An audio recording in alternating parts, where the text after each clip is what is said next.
नमस्कार। दिन भर की बड़ी खबरों में आपका स्वागत है। इस बुलेटिन में हम बात करेंगे हिमाचल में फिर से एक बार कहर बरपा रहा है। साथ ही बात करेंगे रणदीप सुरजेवाला की एक विवादित बयान की। नूंह में स्थितियां ठीक होने से स्थिति फिर से बहाल हो रही है। आइए नजर डालते हैं अब तक के कुछ मुख्य खबरों पर। सबसे पहली खबर, हिमाचल प्रदेश में मानसून जमकर कहर बरपा रहा है।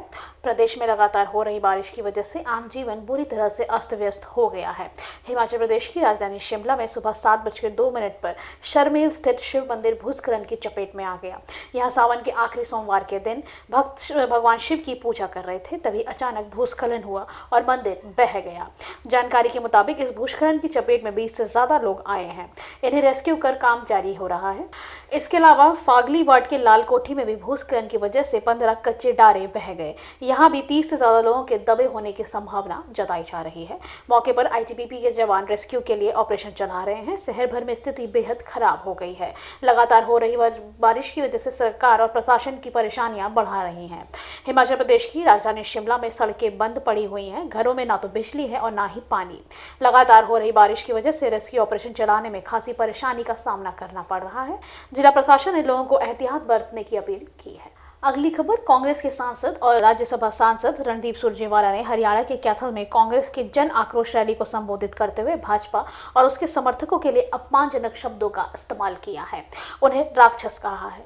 रणदीप सुरजेवाला ने अपने भाषण में कहा कि नौकरी मत दो, कम से कम नौकरी पे बैठने का मौका तो दो। भाजपा और जेजेपी के लोग राक्षस हैं और जो लोग भाजपा को वोट देते हैं, उनका समर्थन करते हैं, वो भी राक्षस हैं। आज मैं महाभारत की इस भूमि में श्राप देता हूँ।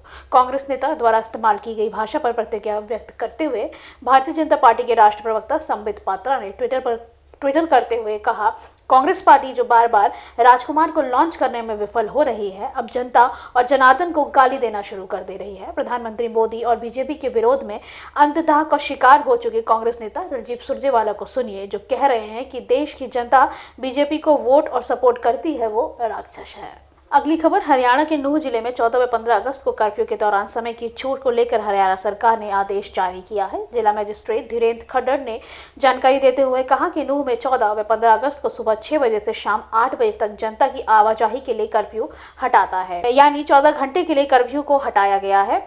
आदेश में आगे उल्लेख किया गया है कि पुलिस अधीक्षक नूंह के आदेशों को उचित कार्यवाही सुनिश्चित करना चाहिए और कहा कि किसी भी व्यक्ति को तत्काल चिकित्सा सहायता के लिए ले जाने के लिए अनुमति देना आवश्यक है। आदेश में यह भी कहा गया है कि पहले अधीक्षक नूंह के इन आदेशों का उचित कार्यवाही सुनिश्चित करेंगे। असाधारण मामलों में जहां अधोक्षारी या संबंधित एसडीएम संतुष्ट हैं, तो किसी भी व्यक्ति या लोगों को तत्काल चिकित्सा सहायता प्राप्त करने के लिए कर्फ्यू के दौरान आने जाने की अनुमति दी जानी चाहिए। ऐसे में व्यक्ति को कर्फ्यू पास जारी करके इस उद्देश्य के लिए अनुमति दें। अगली खबर, 2024 में लोकसभा का चुनाव होने हैं और ऐसे में तमाम पार्टियां अपना पूरा दमखम लगा रही हैं। जहां विपक्षी दल अलग मोर्चा बनाकर भाजपा को पटकनी देने के प्रयास में जुटे हुए हैं, वहीं विपक्षी एकता की महत्वपूर्ण धुरी माने जाने वाले राकपा प्रमुख शरद पवार की स्वयं की पार्टी में विद्रोह के विपक्षी दलों से भी असमंजस की स्थिति बनी हुई है। मसलन शरद पवार के भतीजे अजीत पवार पार्टी से बगावत कर अपने समर्थक विधायकों के साथ सिंधे फडणवीस सरकार में शामिल हो गए हैं।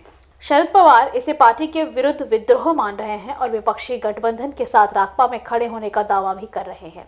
लेकिन राजनीतिक पलटी मारने में माहिर शरद पवार को लेकर विपक्षी दलों ने नेता अब भी ऊपर आंख बंद कर भरोसा करते नहीं दिख रहे हैं।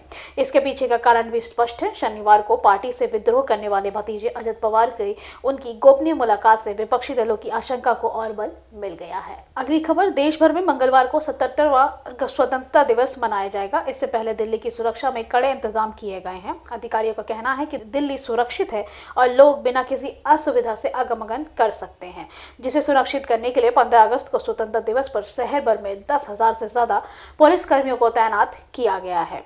इसके अलावा अन्य अधिकारी भी तैनात रहेंगे। सूत्रों के मुताबिक स्वतंत्रता दिवस समारोह की सुरक्षा का प्रभारी होने के पर दिल्ली पुलिस को गर्व है।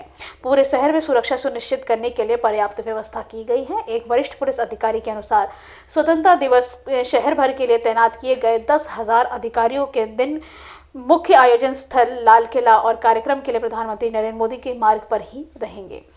एक अधिकारी ने कहा कि तैनात टीमों में anti sabotage investigation, access control and anti terrorist squad भी शामिल है। इसके अलावा आतंकी तत्वों पर नजर रखने के लिए आर्टिफिशियल इंटेलिजेंस आधारित चेहरे की पहचान करने वाला सिस्टम भी मौजूद है। अगली खबर, सनी देओल की मोस्ट अवेटेड मसाला एक्शन एंटरटेनर गदर 2 की इंडियन बॉक्स ऑफिस पर गदर मचाती है। तारा सकीना की जोड़ी एक बार फिर से सिल्वर स्क्रीन पर देश फैंस के खुशी से फूले नहीं समा रहे हैं। इसी के साथ ही फिल्म को ऑडियंस से भरपूर प्यार भी मिल रहा है।